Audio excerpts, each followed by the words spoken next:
What's up YouTubers, Adam here again at the ECP, and today I'm going to show you how to fit a new intercooler.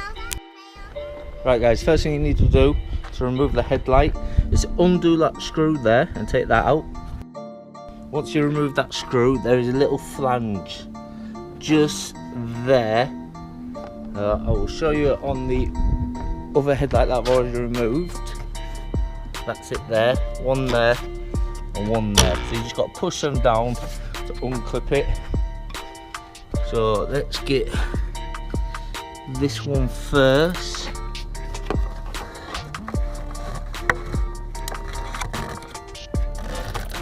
Obviously I've got an induction kit, so mine's in its work in the way.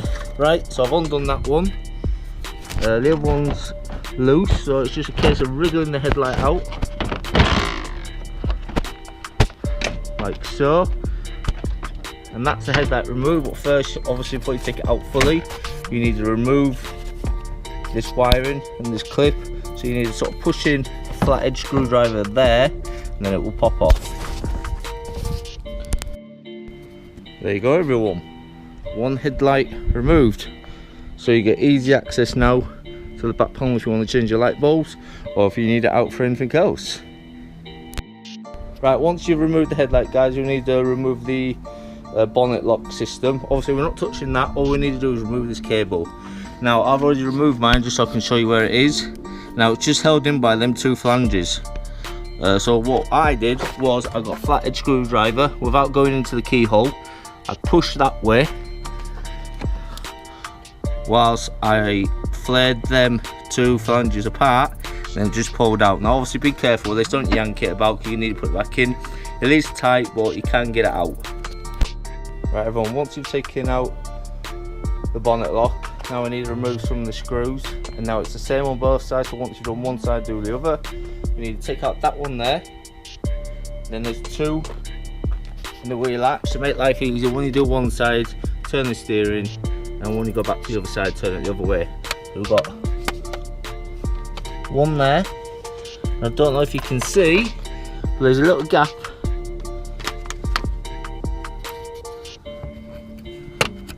Can you see that? And there's one just in that gap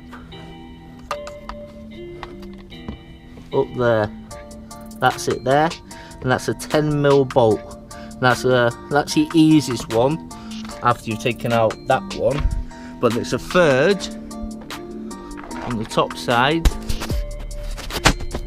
which is there. Right, that one there, and it's underneath there, and that's a 10mm as well. So you got two 10mm, one posi there and one torque there. Once you've done them, you need to do exactly the same on the opposite side. Just need to point out guys, there's actually a fourth bolt you need to take out, a second torque screw. Obviously I said that one there, but there's also one there, so take that one and that one out. Right everyone, under further investigation, yeah, I've got it sort of removed here. There are two more fixings you need to do, one there and one there. So you need to get under the car to get them, so that's a bit annoying. And when you're trying to actually get the bumper off, there's a lot of fixings like little flanges all the way down you have to undo, so bear that in mind. Also these bits here, they stay in. They look like you need to undo them to get the bumper off, but you don't. And also these side bits here, these are really tough to get off. I mean, what you find is this is more or less glued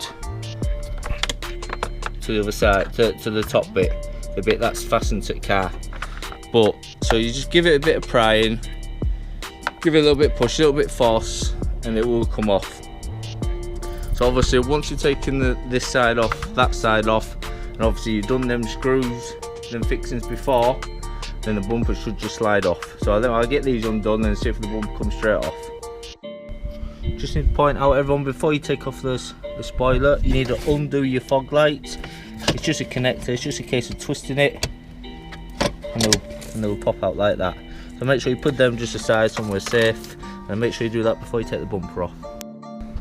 There you are, everyone, there's the bumper removed. More awkward than it looks, to be fair, but I think once you've had it out once, it'll come out again easier. So yeah, like I said, a little bit fiddly, a little bit more of a struggle than I thought it would be, but in the end, you know, it came out. Like I said, now you've released everything once, it should come out again easier the second time. Obviously now, to put it back in, you just repeat the process, what you did to take it off. Right guys, once you remove the bumper and the lights, and you got access to the existing intercooler, you want to remove the in and out pipes, which are located on there. I've already removed mine. Now a little quick tip, if the Jubilee clip is a bit tough and won't come undone with a screwdriver, get a little 7mm socket and do it that way. Makes life a lot easier. So there's the hot side, and there's, where is it? And there's the cold side. Now this side is a little bit tougher because there's less movement and the pipe is more firmer, it's more like a plastic pipe. So you might struggle with that side, but persist and you'll get it off. Right guys, I'm just struggling to get this hot side pipe out because there's not a lot of movement. So what I've done is I've taken out these 8mm bolts either side that are just located, just, so there's the intercooler, just there, one on each side. So now the intercooler is free, so I can rig it about and hopefully get this pipe off. There we are, everyone, that's the intercooler out. Now it's a case of fitting the new one in, but this gives you a good chance to check everything over as well. Whilst you've got a lot of access to the engine, you can see a lot. You can see if you've got any water leaks, any oil leaks. So obviously give your engine a good check over before you start fitting it back.